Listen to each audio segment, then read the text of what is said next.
Mereka satu-satunya Ad yang masih tinggal di muka bumi. Maka benarlah firman Allah dalam surah An-Najm ayat 50, wa annahu ahlaka 'adan al-ula.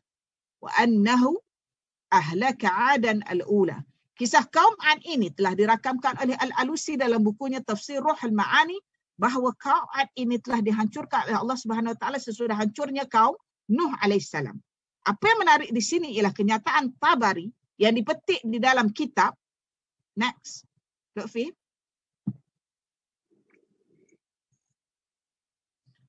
Next. Yang menyifatkan yang dihancurkan. Tabari menyifatkan yang dihancurkan oleh Allah Subhanahu Wa Taala adalah kaum Ad yang pertama atau Adan al-ula seperti dalam surah An-Najm ayat 50 itu tadi. Manakala kabilah Ad dari keturunan Bani Luqaym bin Uzail berada di Mekah bersama kaum Amalikah. Mereka ini semua bangsa Arab. Ya.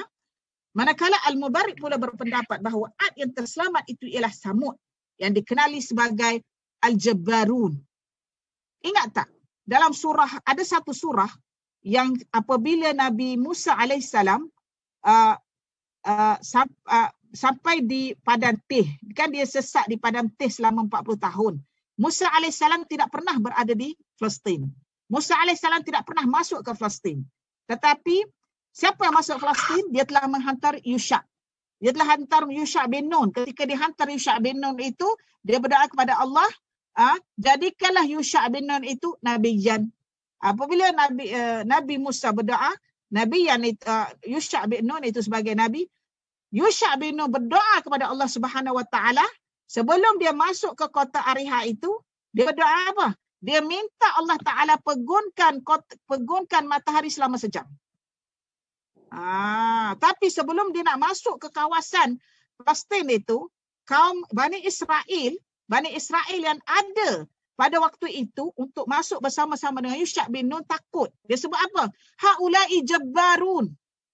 Ya Musa, nahnu nakhaf alaihim. Haula'i minal jabbarin. Dia kata. Jadi, Samud yang dikenali sebagai Jabbarun atau dikatakan juga Adan al-Ula itu adalah keturunan dilahirkan oleh Ad bin Aram. Tadi saya sebutkan, anak Aram itu dia ada Ad dan Jasir tadi. Dia susur galur Ad tadi. Ad bin Aram. Okey, di sini Ustazah ingin beri sedikit maklumat ya. Ustazah tulis ada setengah kita sebut Aram. Kita biasa dengan Aram, Aramite kan? Aram. Aram itu disebut adalah sebutan biblical study. Disebut oleh Bible. Taurat semua Bible dalam sebut Bible sebut Aram. Tetapi Iram ini disebut oleh Quran. Quran menyebut Iram, historian juga menyebut Iram. Sebab tu enta jumpa Iram Zatil Imad dalam surah Al-Fajr. Surah Al-Fajr, Iram Zatil Imad. Iram dan Aram itu adalah orang yang sama. Kenapa dia berubah? Kerana Quran sebut Iram. Historian sebut Iram. Tetapi Aram ini disebut oleh Bible. Dan kita kena faham ya. Kena faham bahawasanya alam ancient Near East ini, Ahdul Qadim ini, dipelopori maklumatnya oleh Nasrani dan Yahudi. Jadi justru itu mereka tak sebut Iram. Mereka sebut orang-orang Aram. The Aram people. Atau the Aramite. Ya. Ibn Auf bin Sam Ibn Nuh. Ad al-Ukhra pula berasal dari keturunan Ad al-Ula. Atau boleh dianggap sebagai Ad dan al-Ula itu adalah kaum Hud. Dan al-Ukhra, Ad al-Ukhra itu berasal dari Iram bin Sam. Ya. Okey. Okey, Ustazah boleh bagi gambar Lutfi? Oh ini. Okey. Kalau dilihat di sini, ke tepi sikit, ke sebelah sini.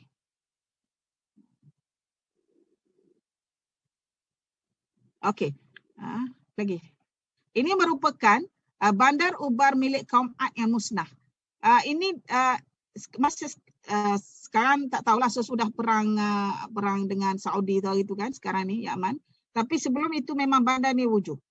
Ya, ini adalah bandar ubar milik kaum Ad yang musnah.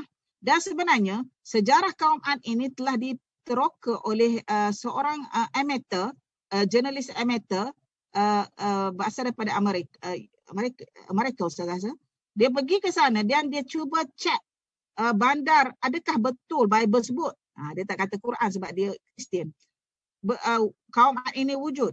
Dia minta NASA untuk cek daripada satelit, kemudian dia daripada satelit nampak ada satu bandar yang ditutupi oleh debu-debu oleh tanah, dan bandar itu macam suburb tau. Macam suburb, dan ada aktiviti pernah berlaku aktiviti di bandar itu.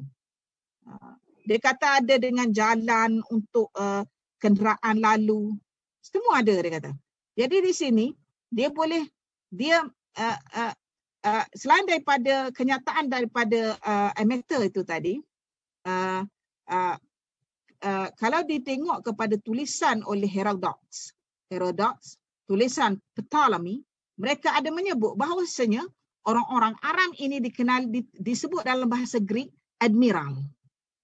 Admiral. Jadi admiral, perkataan admiral itu miraran, diulang. Sentiasa diulang di dalam penulisan mereka. Bila menceritakan tentang Yaman, the ancient Yaman. Yaman ancient. Bila dia cerita pasal ancient Yaman ini, dia menyebut perkataan admir itu, iaitu orang-orang Ad tadi. Okey, gambar bawah. Ini gambar ni Ustazah ambil dekat museum, ini museum dekat Jeddah. Ini sebuah bandar Talal Az-Zahran yang berusia 500 sebelum Masihi. Ini di Saudi ya, bertarikh sebelum Talal Az-Zahran ini Saudi, Timulus ditulis 5,000 tahun. Maknanya sudah ada bandar lain selain daripada Iraq di Saudi itu. Sudah ada penempatan. Sebab apa? Sebab ada penghijrahan. Ya, kalau kita lihat daripada Iraq ke Syria kemudian ke Palestin, dia panggil historian memanggilnya sebagai the Fertile Crescent. The Fertile Crescent area. Kawasan bulan sabit yang subur. Fertile tu subur. The Fertile Crescent area. Kenapa dia kata bulan sabit? Daripada Iraq, Syria, dia turun balik ke Palestin itu kawasan subur.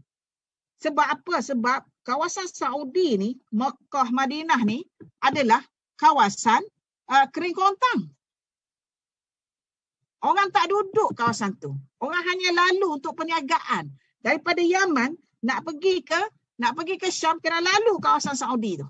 Sebab tu orang-orang Jurhum berjumpa dengan Siti Hajar dan Ismail.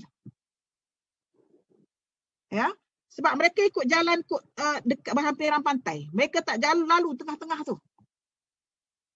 Sampai sekarang pun masih kering kontang. Ya.